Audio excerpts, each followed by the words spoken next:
Durante un partido de la UEFA Youth League el 5 de noviembre de 2025, un aficionado de Karabaj realizó gestos y ruidos racistas contra Sol Gordon, jugador juvenil del Chelsea, tras su gol, lo que llevó a detener brevemente el encuentro.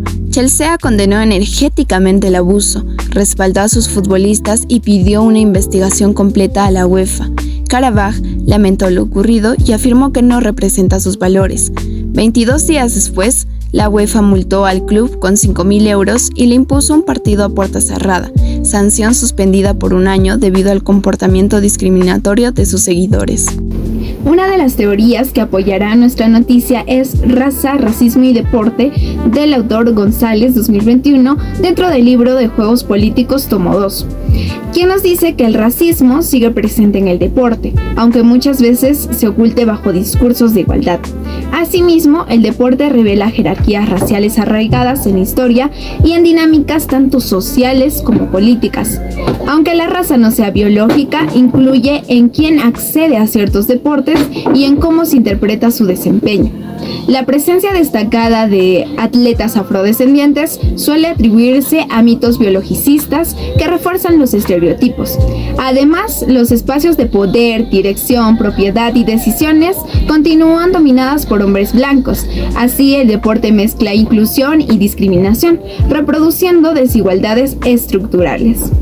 Otra de las teorías que va a respaldar nuestra noticia es de la revista Color que Color, donde Sontag y Rack nos hablan de una iniciativa contra la discriminación que se divide en lo que es la prevención, la inclusión y la penalización. En la penalización se basa más que nada en sanciones legales y deportivas. Esto va a incluir multas, prisión, va a contener lo que son prohibiciones, los cuales esto va a afectar tal vez a personas que no tienen nada que ver en esto. El segundo punto es la prevención. Esto se va a basar en campañas y en educación, campañas para sensibilizar a la gente y en la educación para instruir tanto a árbitros como entrenadores si ven algún tipo de discriminación en su equipo. Y por último vamos a tener a la inclusión. La inclusión busca un enfoque más emergente que busca integrar la diversidad y promover un ambiente más respetuoso en el deporte. Según la teoría de Marco Antonio Lobón Cueva, se explica que desde la raciolingüística el racismo no es algo que sucede por diferencias biológicas, sino que se aprende por discursos que utilizan el lenguaje para crear jerarquías y crear al otro, ya sea mediante su forma de hablar, los estatus o su color de piel. En el deporte, sobre todo en el fútbol, esto se evidencia en gritos, burlas y ruidos que imitan el sonido de simios, y esto se manifestó hacia jugadores afrodescendientes. Aunque a veces se sanciona o castiga a los clubes, nunca se sanciona a las hinchadas, lo que permite que estas prácticas continúen y revelan que el racismo en el deporte es un problema que sigue vigente hasta el día de hoy en el Perú. Como teoría tenemos el postcolonialismo, que es una corriente crítica para analizar el impacto del colonialismo en el presente, principalmente en el racismo. Persiste en el poder, cultura y representación. Como principal tenemos a Frantz Fanon, que presenta Los Condenados en la Tierra en 1961. Fue dominado en lo político, económico y psicológico. La herramienta de dominación en ese entonces fue el racismo, por la cual la idea principal de todo esto es el racismo es consecuencia lógica del sistema colonial. Después tenemos a Edward Said en el orientalismo, que tenemos en 1978. El occidente construía estereotipos del oriente, asimismo especulando que tenía poder cultural y no solo académico. Como idea clave de todo esto tenemos la representación legítima al dominio colonial, que lleva consigo mismo el racismo. El racismo es un sistema histórico y estructural que fue construyéndose. Persiste en la representación culturales relacionadas del poder.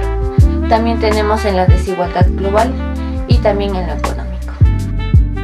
El racismo no es solo un perjuicio individual, sino un sistema complejo que incluye ideologías, actitudes y prácticas que generan desigualdad entre grupos humanos. Según la UNESCO, estas ideas se apoyan en la falsa creencia de que unas personas valen más que otras y que científicamente, y que la discriminación puede justificarse moral o científicamente. El racismo aparece en leyes, instituciones y en comportamientos cotidianos que imitan el desarrollo de quienes lo sufren y degradan a quienes lo ejercen. Además, divide a la sociedad, obstaculizada la cooperación entre países y crea tensiones políticas que afectan la paz y la seguridad internacional. Por eso, la UNESCO sostiene que el racismo contradice los principios fundamentales del derecho internacional y debe ser enfrentado desde todos los ámbitos para construir comunidades más justas e inclusivas. Como análisis, el caso de los insultos racistas contra el jugador del Chelsea revelan cómo el racismo sigue incrustado en el deporte, no como un hecho aislado, sino como parte de un sistema que normaliza ciertas prácticas. Tal como plantea González, el fútbol refleja jerarquías raciales históricas donde el cuerpo del atleta negro es constantemente estereotipado y vulnerabilizado.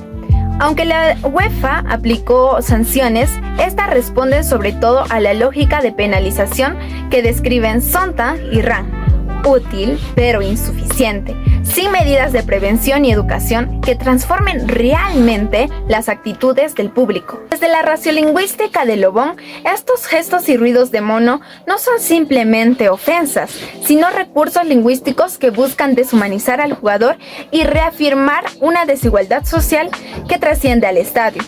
El postcolonialismo de Fanon y Said ayuda a entender que estas agresiones se sostienen en imaginarios heredados del colonialismo, donde ciertos cuerpos siguen siendo todavía vistos como inferiores. Finalmente, la UNESCO nos recuerda que el racismo opera también desde estructuras que permiten que muchos agresores queden impunes.